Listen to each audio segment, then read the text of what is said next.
내가 그에게 마지막 기회일 수 있다. 내가 그에게 마지막 기회일 수 있다라는 제목으로 하나님 말씀 증거하도록 하겠습니다. 예수님께서는 차별이 없으십니다. 예수님께서는 조건 걸지 아니하시고 우리를 사랑하십니다. 그래서 제일 중요한 건 뭐냐면 예수님이 나를 사랑하신다는 것입니다. 오늘 예배드리는 모든 성도들 한 명도 예외 없습니다. 나를 사랑하십니다. 근데 우리는 마귀가 던져주는 그런 정죄감 때문에 나는 죄인이다, 나는 부족하다, 그러므로 예수님이 나를 사랑할 리가 없다라고 스스로 이렇게 부정하는 마음을 품을 수 있다는 것입니다. 그게 아니라는 것입니다. 오늘 본문이 보여주는 장면은 뭐냐? 예수님이 차별받던 세리들, 또 죄인들, 또 가난한 사람들, 이 사람들에게 먼저 다가가서 이제 밥 먹는 겁니다. 유태인들은 밥 같이 먹는다는 것은 하나가 됐다 그런 뜻인데 예수님께서 그들과 같이 밥을 먹었습니다. 그랬더니 당시에 도덕 결벽주의자들이 이제 바리새인들이었는데 그들이 와가지고 시비를 거는 겁니다. 왜 죄인들하고 밥을 먹느냐? 예수님께서는 그 패러다임을 지금 바꿔버리는 거예요. 내가 이들을 위해서 왔다. 그러면서 이제 몇 가지 얘기를 하고 있는 거죠. 그 잃어버린 양 비유, 잃어버린 동전 비유, 또 잃어버린 아들, 보통 우리가 탕자라 그럽니다. 그런 비유를 드는 거예요. 이 바리새인들의 태도는 이런 겁니다. 그 교회라는 것은 좀 수준이 있는 사람들이 모여야지 저런 사람들 오면 안 된다 이런 생각이죠. 개나 소나 다 모이면 그게 교회냐? 뭐 이런 식의 생각을 가지고 있는 사람들이었다는 것입니다. 다시 말해서 기본과 교양을 갖춘 사람들이 모여야 된다. 근데 예수님은 그 패러다임을 아예 뒤집어 버렸다라는 것입니다. 예수님께서 우리를 이제 양이라고 부르는 거예요. 양이고 예수님이 목자다. 이제 비유를 드는 겁니다. 우리를 사랑하신다는 거예요. 나를 사랑한다는 거예요. 우리는 보통 이런 생각을 합니다. 그 어떤 여자분한테 뭐 이렇게 권사님이 좀 되는 분한테 참 권사님은 그 어린 양 같아요. 그럼 되게 좋아해요. 그죠? 제가 그렇게 순수하단 말입니까? 뭐 이런데 순수한 거 아닙니다. 그 어린 양이라는 건 그 양 키워본 사람 알겠지만 정말로 더러운 존재거든요. 이게 절대 그 좋은 게 아니라는 것입니다. 그래서 내가 양과 같은 존재라는 것은 그렇게 고상한 이미지가 아니라는 것입니다. 형편없다 그런 뜻도 된다는 거예요. 몇 가지 예를 든다 그러면 그런 양들을 사랑한다는 거예요. 목자가 일단 대책이 없는데 방향 감각이 없습니다. 방향 감각이 전혀 없어요. 그래서 비둘기 그러면 몇백 킬로 밖에서도 이렇게 오잖아요. 그러니까 비둘기를 통해서 통신 수단으로 삼기도 하고 또 개도 그렇고 고양이도 그렇고 이렇게 귀소 본능이 있지 않습니까? 집으로 오고 연어 같은 거는 뭐 태평양 나갔다가도 돌아오잖아요. 그런데 양은 몇백 메타 나가도 못 찾아온대요. 그러니까 이게 방향 감각이 전혀 없다는 것입니다. 그러니까 우리 어린애 같은 거예요. 20살짜리가 집 나갔다 그러면 돌아오겠죠. 4살짜리 어린애가 집 나갔다 그러면 걱정되는 거죠. 그래서 저희도 이제 아이들 키울 때 한 4살 이럴 때 제가 이렇게 외우게 만들었던 기억이 나요. 집 전화번호 뭐야? 그죠? 아빠 전화번호 뭐야? 이렇게 외우게 만들었어요. 그것도 안 되면은 옛날에 이게 목걸이 같은 거 걸기도 하고 아니면 그 옷 뒤에다가 써놓고 전화번호 잃어버릴까봐 지금 그런 마음이라는 것입니다. 카운팅을 해보니까 한 마리 양이 없어진 거예요. 그러니까 만사를 제쳐놓고 지금 나가서 찾는 거죠. 왜? 양은 방향 감각이 전혀 없기 때문에. 우리 방향 감각 없습니다. 그래도 주님이 우리를 사랑해 주신다라는 거예요. 사실 이거 국가 기밀인데 제가 말씀드리겠습니다. 대통령 그러면 나라가 어떻게 가는지 알 것 같아요? 모를 것 같아요? 지금 대통령도 안 계시지만 몰라요. 국가 기밀 하나 더 말씀드릴까요? 장관이 알 것 같아요? 모를 것 같아요? 몰라요. 국회의원께서 아실 것 같아요? 모를 것 같아요? 모른다고요. 이 국가 기밀이에요. 아무도 몰라요. 지금 지도자라고 말하는 많은 사람들이 있지 않습니까? 뭐 경제계도 그렇고 문화계도 그렇고 미래가 어떻게 되는지 어디로 가는지 아는 것 같습니까? 몰라요. 하나님 없는 존재는 양 같은 존재예요. 그냥 아는 척하는 거예요. 몰라요. 저도 이제 이곳저곳에서 이제 사회 저명 인사들 만나봤는데 몰라요. 서로 얘기할 때 서로 모른다고 싸우고 그죠? 헷갈리고 막 그런다고요. 그게 양이에요, 양. 그래서 여러분들이 미래의 길을 내가 어디로 가야 될지 잘 모르는 거에 대해서 너무 걱정하지 마십시오. 다 몰라요. 그래서 우리는 항해하는 게 아니라 표류하고 있어요. 근데 목자 대신 예수님 만날 때부터 비로소 항해가 가능한 인생이 된다는 것입니다. 어린아이 보십시오. 그 부모 잃어버릴 때 얼굴에 불안이 가득하잖아요. 우리 얼굴이 다 부모 잃어버린 아이 같은 모습이라는 것입니다. 그래도 우리 건져주신다는 거예요. 그게 첫 번째 양들의 특징이고 두 번째 양들은요 자기 방어 수단이 전혀 없습니다. 뭐 개 같으면은 뭐 이빨이 있다거나 뭐 그러지 않아요? 또 뭐가 있죠? 새 그러면 날 수 있으니까 도망칠 수 있고 스컹크 같으면은 뭐 냄새를 통해서 자기를 보호할 수 있죠. 양은 자기 보호할 수 있는 기자재가 전혀 없다는 것입니다. 우리가 그렇게 약해요. 우리 인간이 얼마나 약하냐? 특별히 영적으로 되게 약해. 이 멘탈이 너무나 약하거든요. 어떤 사람이 식음을 전폐해요. 뭐 며칠 동안 보이지도 않아요. 그래서 왜 그런가 했더니 뭐 심각한 문제도 아니에요. 누가 나한테 뭐라 그랬대 한마디. 그죠? 한마디 듣고요. 한 3, 4주 누워있는 게 인간이에요. 그것도 뭐 별 생각하고 말한 것도 아니에요. 지나가는 말로 툭 던진 거. 그 어떤 사람은요. 자기한테 말도 안 했어요. 근데 혼자 찾아가서 들어가지고 상처받아요. 막 인터넷 들어가가지고 나한테 뭐라 그랬을까 막 뒤져가지고 그죠? 그거 줄거놓고 상처 입고. 그 정도로 약하다라는 것입니다. 우리 방어 능력이 전혀 없다라는 거예요. 근데 목자가 우리를 지켜주는 거예요. 그래서 시편 121편을 보면은요, 거기에 지켜준다라는 말이 굉장히 많이 나와요. 그죠? 121편 5절 보니까 여호와는 너를 지키시는 자다. 내 오른편에 그늘 대신다. 또 6절 보니까 너를 낮에 해가 상치 못하게 할 거다. 밤의 달이 해치지 못하게 할 거다.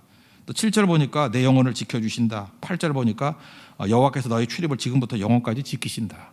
계속 무슨 얘기예요? 우리는 우리 스스로를 지킬 수 없는 존재이기 때문에 주님께서 우리 지켜주신다는 거예요. 그래서 여러분들 걱정하지 마십시오. 목자 대신 예수님만 따라가면 우리를 지켜주신다는 거예요. 또 우리는 먹을 걸 못 찾아, 양은. 세 번째로. 그래서 낙타 같으면요, 수키로 밖에 돼도 물 냄새를 맡는데 어떻게 물 냄새가 있나요? 낙타는 그렇대요. 그래서 물 냄새를 맡고 찾아간답니다. 독수리는 수킬로 떨어져 있어도 먹이가 있는 거 이렇게 냄새 맡고 안 돼요. 그래서 찾아내는데 이 양은요, 이 공주병에 걸렸어요. 아무 풀이나 안 먹어요. 푸른 풀만 먹는데요. 아무 물이나 안 먹어요. 고인 물도 안 먹고요. 너무 급류도 안 먹는데요. 잔잔히 흐르는 물만 먹는데 뭐 이런 게 다 있어요, 그죠? 정말 까다로운 존재예요. 그래서 푸른 초장과 그 맑은 시냇물가로 잔잔히 흐르는 시냇물가 이런 데 가야 먹는데, 그래서 양 물 먹이도 힘들어요. 우리 다 그러잖아요. 그런데 주님께서 우리 먹여주신다는 거예요. 특별히 그 육적인 먹을 것도 필요하지만 우리 영적인 존재거든요. 영적인 거 굶주림에 빠져 있습니다. 그래서 선진국이라 그런 나라 가보십시오. 보면은 거기에 자살률도 높고 우울증도 높고 그런 거예요. 우리 영적으로 먹을 줄 몰라요. 그래서 영적으로 이렇게 고갈되어 있다고요. 그래서 주님의 음성 들어야 된다고요. 그래야 살 수 있다는 것입니다. 우리가 지금 멘탈이 안 좋은 상태인 거 우리 양이기 때문에 그래요. 다 그런 게 인간이라고요. 근데 목자께서 오셔서 우리의 영적으로 육적으로 우리에게 먹을 것을 주신다는 것입니다. 그리고 양은 어떠냐? 주인 없으면 안 되거든요. 주인의 소유예요. 그래서 우리는 이 시대가 지금 상대주의 시대 아닙니까? 내가 최고잖아요. 내가 다 결정하는 거잖아요. 내가. 그런데 인생은요, 잘 보면 주인 따라가는 거예요. 그러니까 이거하고 똑같은 거예요. 어린애한테 네 마음대로 해 그러면 죽으란 얘기거든요. 그러니까 우리가 내 마음대로 한다는 건 망한다는 얘기예요. 그래서 주인 대신, 목자 대신 예수님 따라가야 사는 것입니다. 근데 우리가 그걸 잘 몰라요. 그래서 주인 따라갈 때 살 수 있다. 이걸 꼭 붙들 줄 알아야 된다는 것입니다. 그래야 살 수 있는 힘이 있다라는 거예요. 우리 기독교 그 메시지 가운데 택함 받았다라는 얘기가 있잖아요. 이게 참 힘든 얘기죠. 택함 받았다 그러면 일단 논리하고 안 맞잖아요. 내가 태어나기 전에 내가 택함 받았다. 그러면 기분 되게 나쁘죠. 택함 받으면 뭐 딴 사람은 버림받은 거냐. 심지어 성경은 만세 전에 내가 택함 받았다. 이건 사실 논리를 풀 문제가 아니고 우리에게 제일 쉽게 이해하는 거는 하나님이 우리를 가족 삼아 주셨다는 거예요. 여러분 이렇게 생각해봐요. 여러분 태어난 거, 여러분 원에서 태어났습니까? 원에서 한국에서 태어난 것도 아니고 원에서 여러분 가정에 태어난 것도 아니잖아요. 그게 택함이에요. 하나님께서 이유가 없어요. 그냥 우리를 가족 삼아줬대요. 아들과 딸로 삼아주셨대요. 그게 택함이에요. 그러니까 이제 든든하죠. 하나님 나의 아버지라고요. 그게 택함이에요. 택함. 그래서 어거스틴 같은 사람도 그 원래 그 선택 그 교리를 바울, 어거스틴, 칼빈 이렇게 연결돼서 이렇게 설명을 하고 있거든요. 근데 논리로 선언을 했지만 이게 잘 납득이 안 되는 거예요. 그래서 그의 일기를 보면 이렇게 나와요. 이건 신비라고. 그죠? 하나님 왜 날 사랑하는지. 여러분 그러잖아요. 여러분 부모님이 여러분 아들과 딸들을 사랑해요. 왜 사랑하죠? 설명이 안 돼요. 뭐 예뻐서. 뭐 예뻐요? 거울을 보세요. 똑똑해서. 그건 다 부모 입장이고요. 이유 없어요. 그냥 아빠니까 사랑하는 거예요. 엄마니까 사랑하는 거예요. 하나님 우리 왜 사랑하셔요? 하나님 아버지니까 사랑하는 거라고. 어거스틴 그것 깨달은 거라고요. 그래서 하나님이 날 왜 사랑하는지 신비라는 거예요. 신비. 근데 이유는 뭐냐? 하나님 아버지이기 때문에 나를 사랑한다. 그 똑똑한 사람이 그렇게 설명하고 넘어가는 거예요. 왜? 그거 외엔 설명이 될 수 있는 길이 없다라는 거예요. 그러면 양을 왜 사랑해요? 목자니까. 그만큼 하나님께서 우리를 사랑하고 계시다는 것을 잊지 말아야 되는 것, 꼭 있어야 된다는 것입니다. 한 마리 양 잃었어요. 찾을 때까지 찾았거든요. 우리 잃어버린 양이에요. 사실 사랑은 이건 어떻게 보면은 합리적이지 않아요. 이게 무슨 합리적인가? 99마리 양을 두고 왜 한 마리 찾으러 가요? 그래서 여러분 너무 합리적인 사람들 있잖아요. 이거 사랑하는 거 아니에요. 사랑은요 계산도 되는 게 아니에요. 맹목이에요. 사랑은 그런 거거든요. 찾을 때까지 찾는 거. 그래서 건져내는 거, 그게 사랑이라는 것입니다. 여기 보니까 어깨에 메고 왔다 그러잖아요. 똑같은 단어가 이사야 53장에 나오는 단어예요. 우리는 다 양 같아서 각기 제 길로 갔거늘 여호와께서 우리 모든 죄악을 그에게 담당시키셨다. 어깨 위에 걸쳐놨다는 거예요. 그 똑같은 뜻이에요. 그러니까 우리의 모든 짐들 있지 않습니까? 죄짐들, 내 몸 자체. 예수님께서 어깨에 메고 오신다는 거예요. 나는 걸어갈 힘도 없다라는 거예요. 내 죄를 처리할 힘도 없다라는 거예요. 예수님께서, 어린 양 되신 예수님께서 이 모든 것들을 해결해 주신다는 것입니다. 근데 이거를 억지로 하는 게 아니라 기쁨으로 하신다는 거예요. 여러분 인생 가운데 사랑으로 살아야 된다 그러는데 이런 거죠. 여러분이 뭐 때문에 피곤하십니까? 피곤한 분들 있죠. 나 이렇게 피곤한지 몰라요. 기쁨이 없으니까 피곤한 거예요.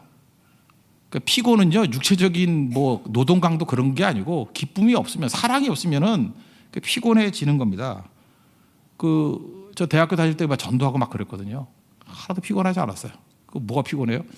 기쁨으로 하니까. 이렇게 감격이 있고 막 그러니까. 예를 들어서 밤새워서 아들을 간호하는 어머니한테 가서 한번 물어보세요. 힘들지 않으세요? 그러면 안 힘들다 그래요. 사랑하는 아들을 간호하는 게 뭐가 힘들어요? 안 힘들죠. 노점상 하시는 어머니 계셨어요. 힘들지 않냐고 그랬더니 아들 대학 보내는 거 그거 기쁨으로 한다고 그러지 힘들다는 건 없어요. 독일에 가면은 그 벼랑에 무슨 에델바이스가 피어 있답니다. 그 거꾸로 올라가는 정신 나간 청년들이 있어요. 자기 애인 준다고. 물어보세요. 위험하지 않냐고. 뭐가 위험하냐고. 종종 떨어져요. 그래도 그 여자가 좋다 그러면 에델바이스 꺾고 오는 거 하나도 안 힘들어요. 그거. 이렇게 가슴이 식은 사람들이 보면 미친 놈이지만, 그렇죠? 그 당사자들은 또 안 그런 거예요. 왜 그러죠? 위험한 게 위험하지 않고 힘든 게 힘들지 않았던 이유가 뭐예요? 사랑을 하기 때문에.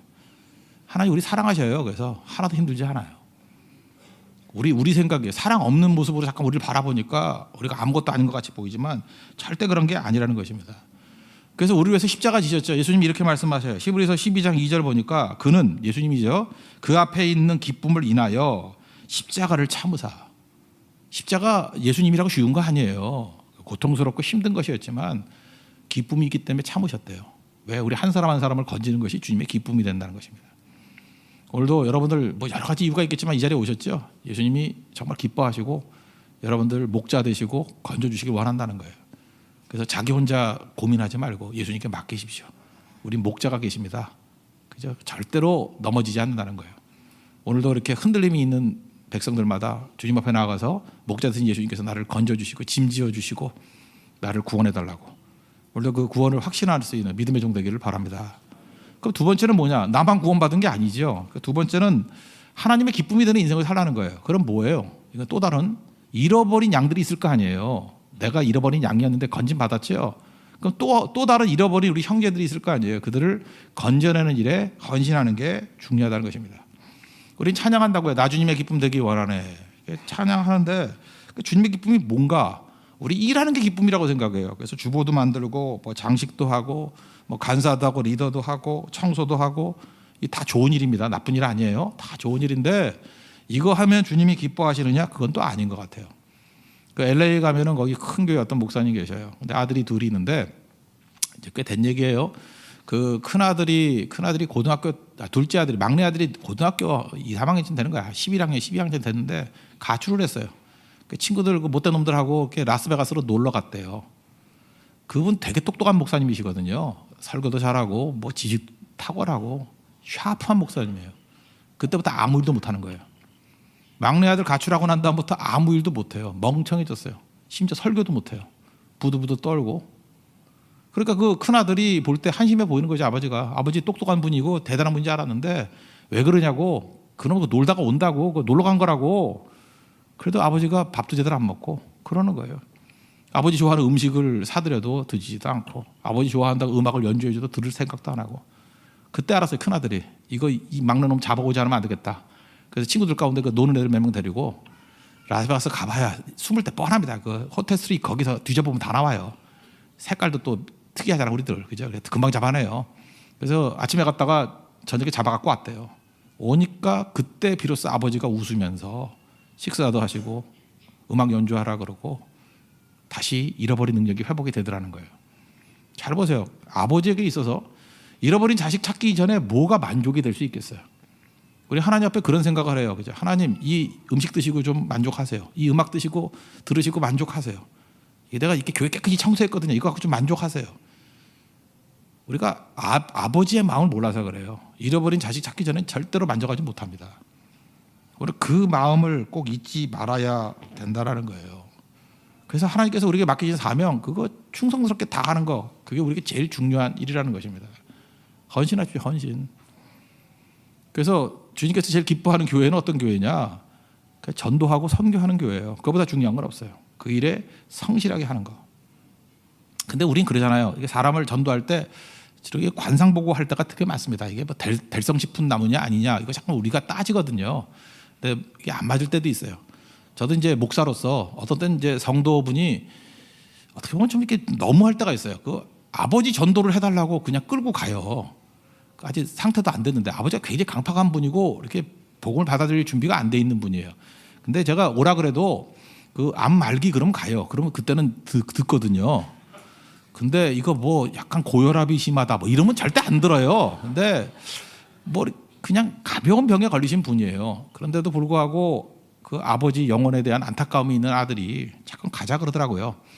어떡합니까? 그 마음이 또 갸륵하니까 갔죠. 가가지고 또 준비도 잘했어요. 아버지가 또 굉장히 많이 배운 분이기 때문에 하여튼 논리적으로 천천히 복음의 내용들을 제시를 했는데 뭐 아니나 다를까 거절해요. 안 들었어요. 그래서 저도 이제 좀 낙심을 했죠. 이거 뭐 복음 증거했더니 역시 예상대로 되는군. 예, 그리고 돌아왔다고요. 이제 얼마 지났습니다. 어떤 분이 교회 와가지고 이제 예수를 믿겠다고 오셨어요. 궁금하잖아요. 어떻게 오셨습니까? 그랬더니 그 아버님 병상 옆자리에 계셨던 분이에요.